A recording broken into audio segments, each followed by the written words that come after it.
కవిత లేఖపై ప్రభుత్వ వైపు బీర్లా ఐలయ్య స్పందించారు. ఇప్పటికైనా కవిత నిజాలు బయటపెట్టారని అన్నారు. బీఆర్ఎస్ మునిగిపోయే పడవ అని కూడా ఆమె గ్రహించారని, మునిగిపోయే పడవలో ఎందుకు ఉండాలని దూకే ప్రయత్నిస్తున్నారంటూ కూడా బీర్లా ఐలయ్య తెలిపారు. పట్ల వ్యవహరిస్తున్నాడో ప్రసంగించిన తీరు కేసీఆర్ గారు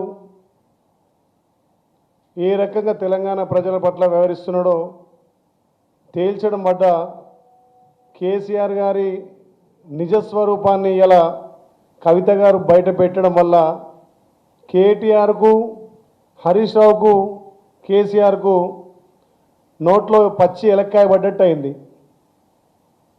ఇలా బీఆర్ఎస్ మునిగిపోయే పడవని తెలిసి కవిత గారు మునిగిపోయే పడవలను నేను ఎందుకు ఉండాలి అని చెప్పి బయటికి దుంకే ప్రయత్నం చేస్తుంది కవిత గారు. మరి గత 10 ఏళ్లలో కూడా ఏనాడు కూడా బీసీల పక్షాన మాట్లాడిన కవిత గారు ఇవాళ కవిత గారికి బీసీలు గుర్తొచ్చిర్రు.